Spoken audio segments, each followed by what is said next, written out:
I hope everyone's week has been going great. I hope that 2026 has been off to a good start thus far. Today, I am here to talk about the concept of attachment. And I don't mean attachment to other people because that is a whole other separate topic within itself. I mean more attachment to habits, attachment to what we want our future to look like. Because I've been realizing that sometimes you just have to put things to rest and leave them to be and move on to different things for the moment.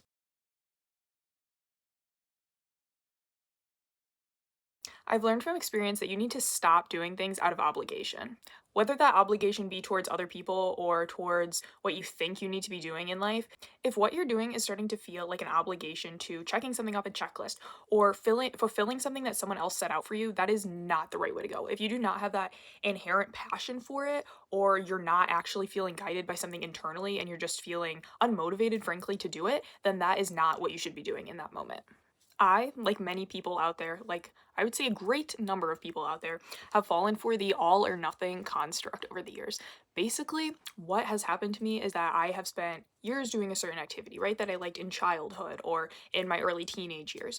And that activity is something that I once cared about, and I felt like I had to continue with that for the foreseeable future, even if it wasn't something that I was still passionate about, right? So I did it for 5 years. I invested 5 years of my time into this activity. So I might as well do it for a sixth year because I've already invested so much time. Like it would just be quitting to stop now, even though I no longer have a love for this activity. This phenomenon is called the sunk cost fallacy. And basically, this is the idea that if you've already invested time or effort into something, into a course of action or an activity in my case, you want to keep doing it even when you know that it's not really working for you and it's not fulfilling and it's not the best course of action for you. And I got caught up in this thinking that I had to keep doing things that I no longer had a love for, where it just felt like a chore to go do this because I wanted to be able to finish it out and say I did 6 years doing this activity or I did 7 years doing this activity, even though I no longer had a love for it and it was not benefiting me in any way. And frankly, it's actually taking away from the quality of my life, not adding to it, which was the original intent. I think a lot of us just do things because we feel like it's the right thing to do and that we should continue doing it, even though it's not actually benefiting us. And this is the lesson of knowing that sometimes it is better to be imperfect than to be perfect on a sheet of paper. Because ultimately, if you leave something, if you leave an activity and you free up time, or you leave a job or a sport or a commitment or whatever else it is, that frees up more time in your life for you to find stuff that you actually want to be doing, stuff that is actually going to challenge you and push you to go a little bit further. And another dimension to this is that outside of just not really liking something anymore, you reach a point in some activities where you know it's not going to benefit fit you anymore. You've already learned all there is to learn from this situation and you need to know that you have to move on. And this out is very common. I hear this a lot about relationships, but it's also very true about activities. Like you're going to reach a point where there aren't really many lessons that you're going to learn from this, right? It's like a graph. Like you join something and you keep learning and then you reach a point where it's like you kind of plateau. And that's when you can start to feel a little bit stuck in my experience.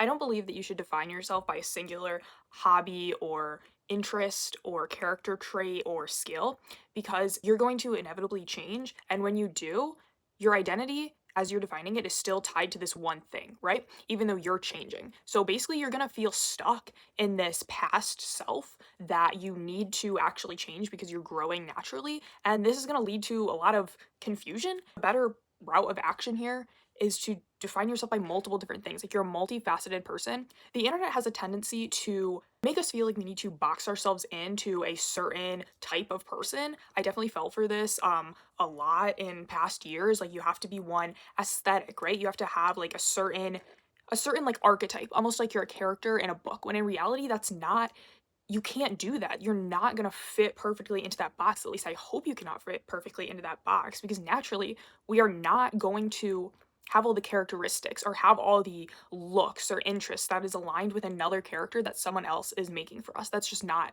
normal. And unlike a character in a TV show, say, or a character that has a very specific archetype, we are going to be changing. And if you're attached to that one thing, then what happens when you actually are starting to grow out of that, right? You're still attached to this thing when it's no longer serving you. It's not benefiting you to hold on to something that you've moved past. I've made the mistake of making my interests too personal. This has happened with many of my favorite musicians and many of my favorite music genres, which I feel like is something that a lot of people should be able to relate to, especially in the internet age that we live in, where people are downright obsessed and stalkerish with their favorite celebrities and singers. For example, years ago, I used to love Ariana Grande so much, and I carried that with me, but there was a point after a few years where I became tired of her music naturally because it was essentially all that I was listening to every single day, right? And that's natural, but I held on to it and kept thinking that I had to keep listening to her music because I made it such a big part of my life for a few years that if I wasn't listening to her music every single day, then I wasn't a real Ariana Grande fan. And that was a big part of my identity. I was a very devoted fan for a long time, right? That's when it was natural having to move past that and know that I can still enjoy Ariana Grande's music, but that doesn't mean that I have to listen to her every single day, and that doesn't mean that I like her less if I don't listen to her every single day. You have to know that these different parts of your identity are fluid, and naturally they are going to rise and fall with time passing, right? And the Ariana Grande example is a pretty harmless one, but when it isn't harmless is when you're attaching yourself to something that might not be the most constructive for you, right? For a year or two, I loved listening to sad music, and it was the first time I'd really ever gotten into music that wasn't pop or alternative, and I got more into like slower paced songs, and that was how I defined my music taste for quite some time. There was a time when that was enjoyable to me to some extent, and I liked listening to these slow songs that now I would consider to be depressing. I continued to define my music taste by sad, and this led me to question one day, why am I even listening to this? Like, this is putting me in a sad mood when that was not the intent. That's not how it felt when I started listening to it. But I had been attached to the idea of sad, slower music for so long that I felt like I had to keep listening to it, even though it was actively worsening my day by listening to it. And that's when I had to reevaluate and be like, why am I listening to this? Why am I consuming this? That's a question that I think we all should grapple with once in a while. A little evaluation of, why am I doing this? Do I authentically love this? Is this something that's continuing to challenge me and benefiting me in this period of life that I'm in? Or is it just something that I am attached to from a year or two ago or multiple years ago? Or maybe it's something you've been attached to your whole life, but now is the time where it's like, I'm going to try something else. This isn't to say that when you go through different fluctuations with your interests or with your mood or with your taste, that those are forever being thrown out and that they aren't a part of you anymore.